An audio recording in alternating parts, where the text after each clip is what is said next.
After Nintendo pulled the video game industry out of its own crash in 1985, the video game industry once again became innovative and developments were once made again. Atari released a successor to its previously devastating in sales console, and Sega found its lucrative niche in Europe due to North America being dominated by the NES. But going back to the initial release of the NES, a small company named Hudson attempted to sell Nintendo chip designs for graphics chips for Nintendo. Nintendo rejected them, but Hudson would come back later. Hudson and the chip-producing company NEC decided to make a console and try to compete with Nintendo. It was called the PC Engine.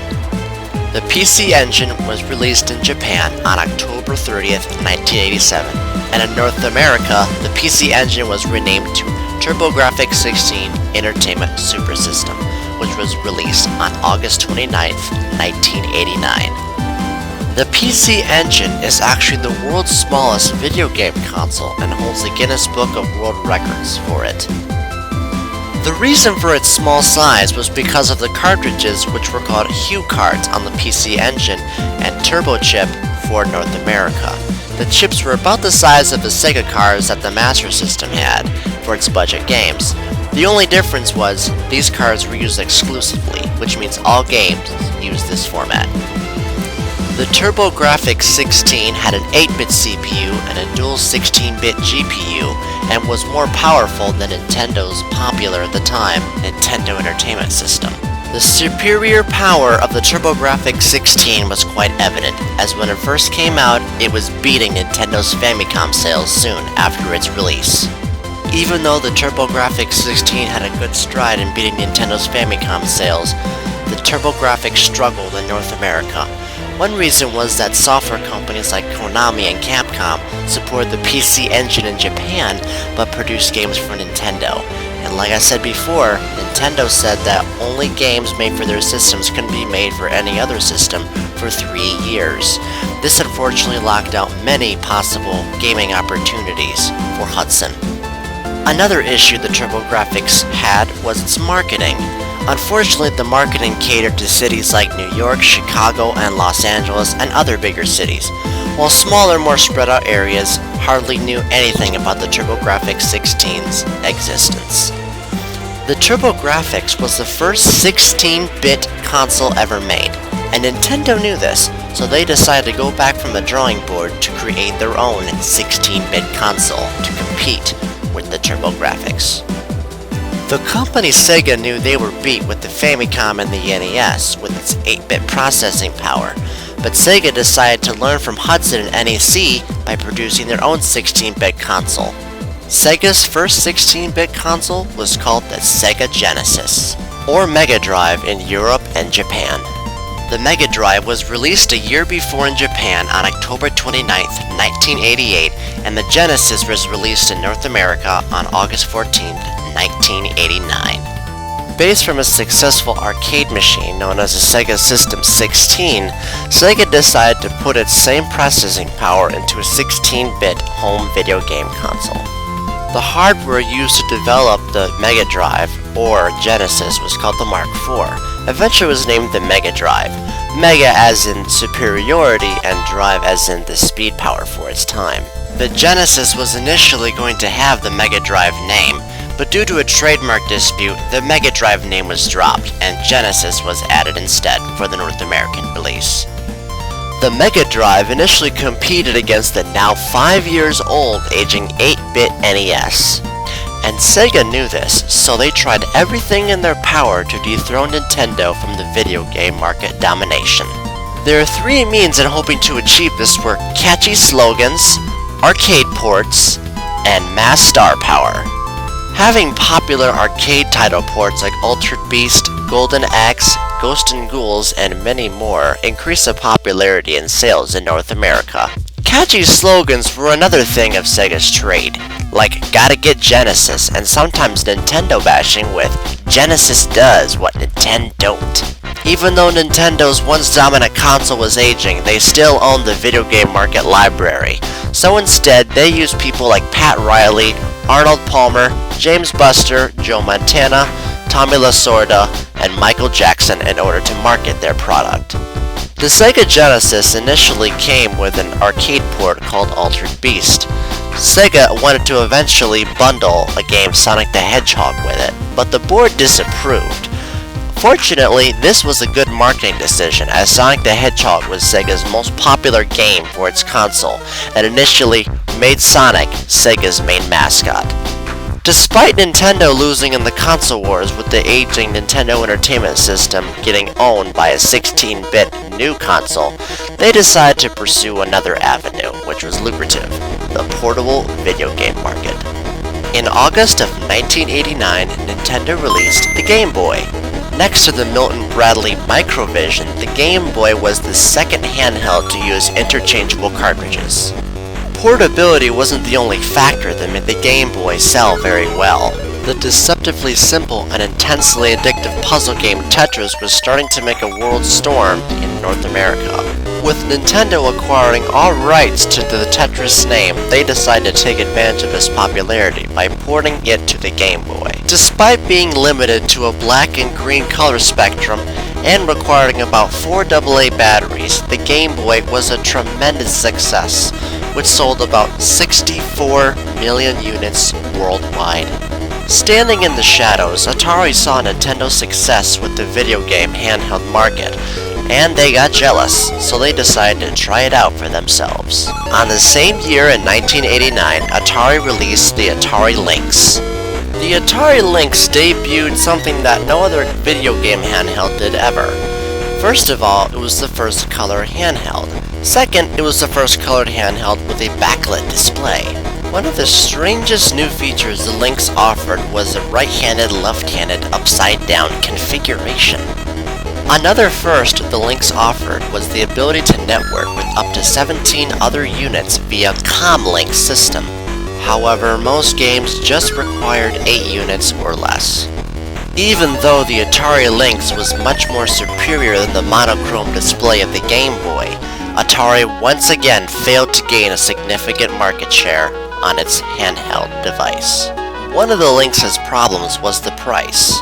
Nintendo priced the Game Boy at a measly $90, while the Lynx was $179.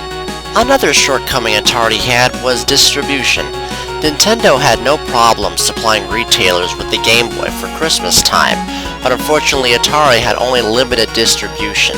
Another issue the Atari Lynx faced was its huge appetite for batteries. With the Game Boy's standard 4 AA batteries, you could get up to 10 to 12 hours of gameplay. Take the side of the Atari Lynx and you require 6 batteries with only 4 hours. Another issue that possibly could have killed the Lynx was its lack of portability. Despite the Lynx being marketed as a portable game system, its size wasn't as such. The size of the Lynx was big and bulky, unlike the size of the Game Boy, which relatively easily fit in your pocket. Despite the shortcomings of the Lynx, Atari decided to release another form of it.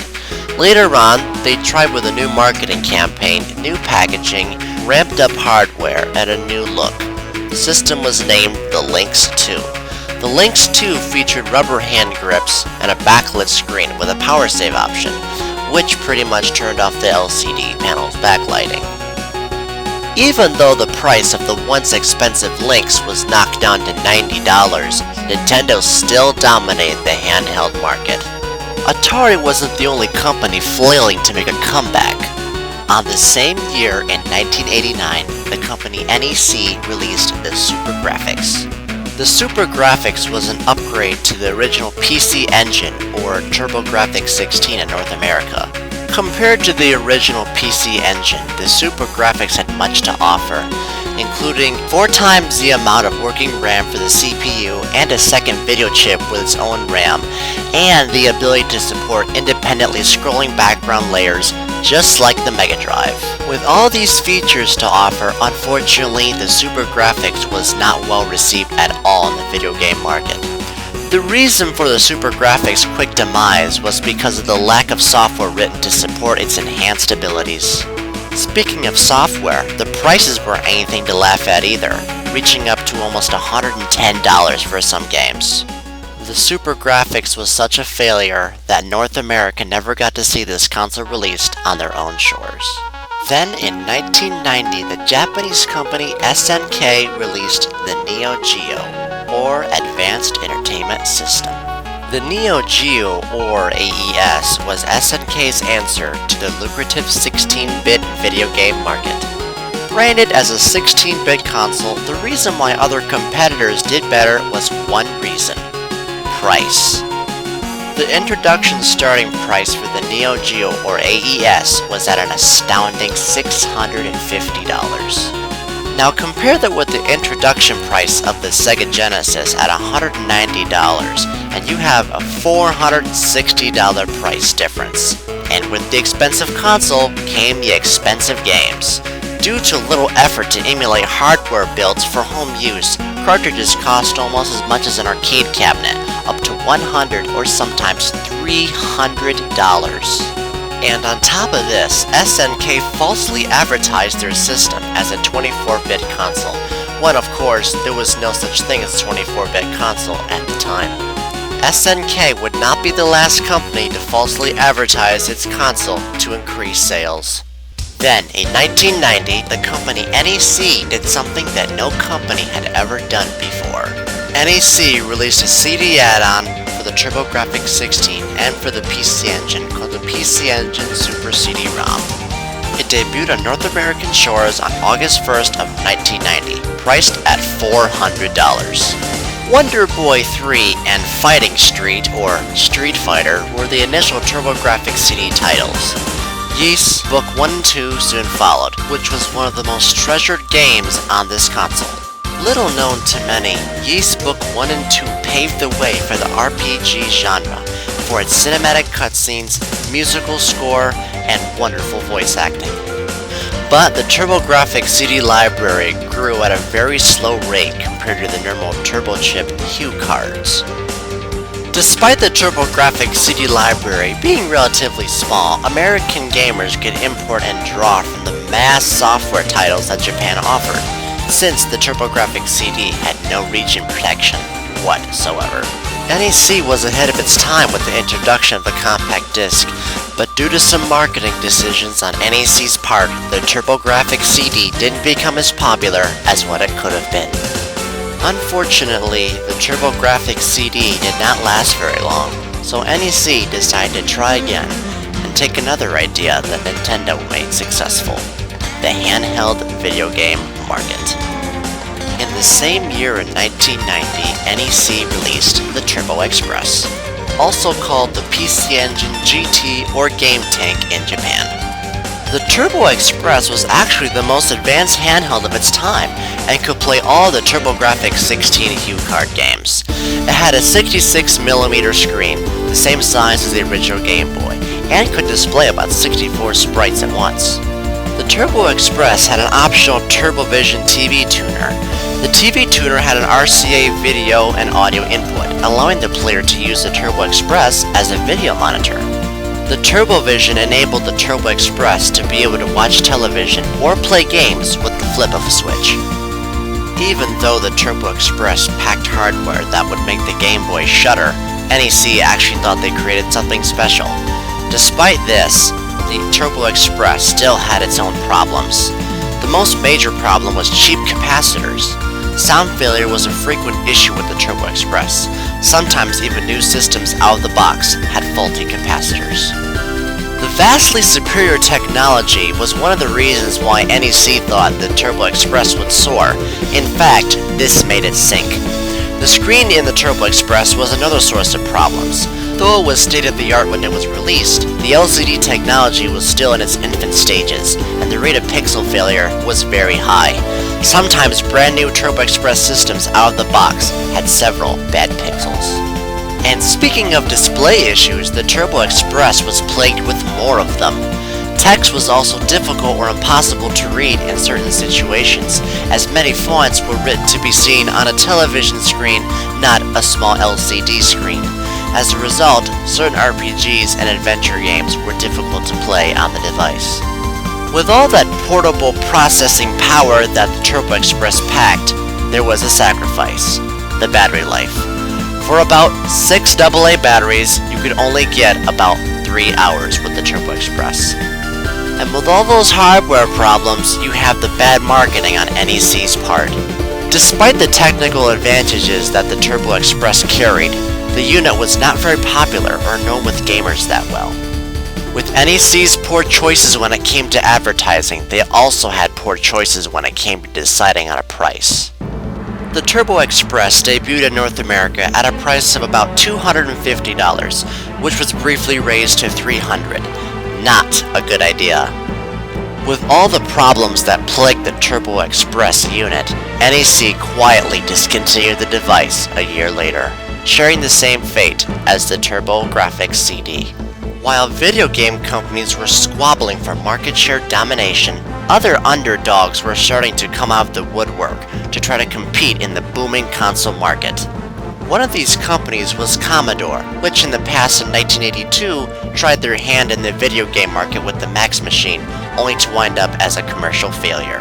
Down but not out, Commodore tried again with the Commodore 64 game system, or C64GS, in December of 1990.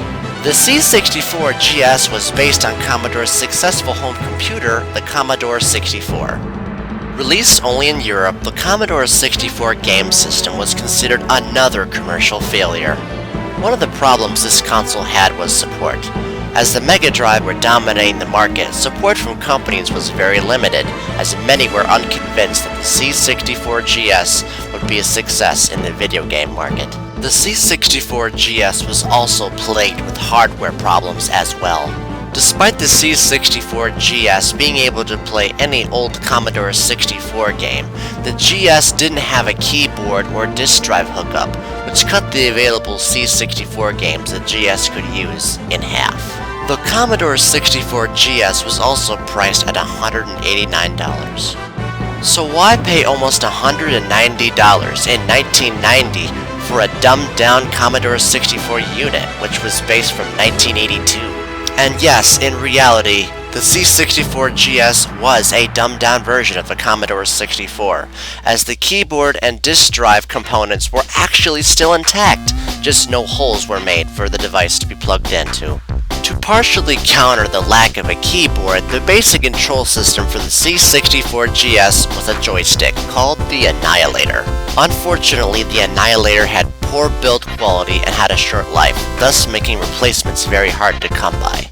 And shockingly enough, the public already considered the Commodore 64 as a game system, due to its joystick support, TV hookup, and cartridge slot, so thus the C64 GS was not needed. The C64 GS was also introduced in a dominantly saturated market with the Mega Drive, so when it was introduced in 1990, it was given very little attention. With only 28 games to add to its name, Commodore quietly canceled any further support with the C64 GS, suffering the same fate as the Commodore Max Machine. Commodore wasn't the only computer-producing company that wanted a share in the video game market. On the same year in 1990, the electronics and computer producing company Amstrad released the Amstrad GX4000, in Europe only.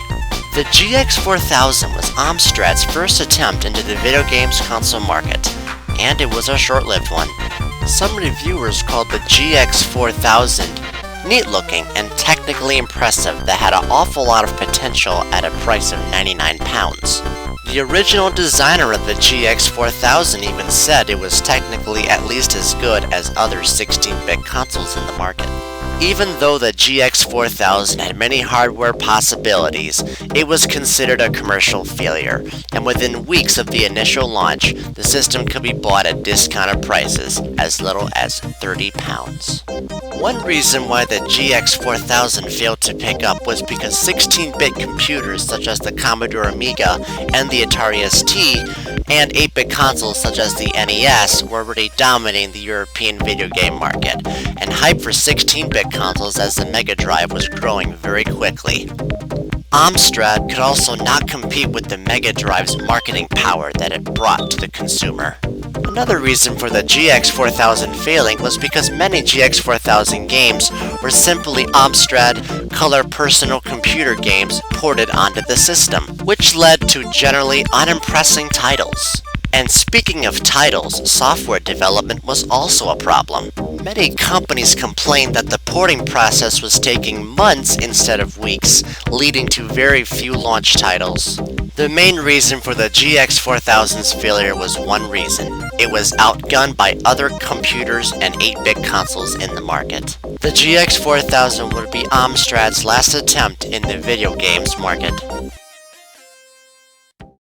With all the bantering that was going around between NEC, Sega, and Atari, Nintendo was the dark horse standing in the background, and now they would reveal their secret project to North America. On August 23, 1991, Nintendo revealed their 16-bit console, the Super Nintendo. Granted that this console was already released a year before in Japan on November 21, 1990, named the Super Famicom, North Americans could finally have a taste of Nintendo's new 16-bit console. Despite Nintendo's late entry into the video game market with the fierce competition from Sega, it was a global success. The Super Nintendo's top-selling game was Super Mario World, which was a pack-in for the console, which sold about 20 million copies. Later on, Donkey Kong Country was also a pack-in, which also sold for 9 million. The Super Nintendo's top-selling game that was not a pack-in was Super Mario Kart, which sold 8 million copies. With all the success Nintendo was getting from her Super Nintendo, Sega was notified and tried to immediately quell Nintendo's success. But Nintendo realized this and decided to fight back. This bitter rivalry that Nintendo and Sega had would be later known as the Console Wars. The weapon that Sega used against Nintendo in the Console Wars was the cool factor. Sega advertised their Mega Drive or Sega Genesis as hip and put mature games on the system to attract hardcore gamers. Edgy advertisements that bashed competition were also something of Sega's trade. Nintendo saw the bashing and would not stand for this, so they decided to secure the rights for the Capcom's arcade classic Street Fighter II for the Super NES. The Genesis port of Street Fighter II took over a year to make the complete jump to the Genesis. Even though the Sega Genesis had a far better head start, a bigger library of games, and a lower price point, the Genesis only controlled about 60% of the 16-bit console market. The exclusive control that Nintendo maintained over video game developers from 1985 was beginning to wane. The policy that stated that if any developer made a game for a Nintendo console, they wouldn't be able to make it for any other competitor for 2 years was beginning to look more grim. As Sega's console became more promising, other companies decided to jump ship and go with the Genesis, which was less restricting than Nintendo.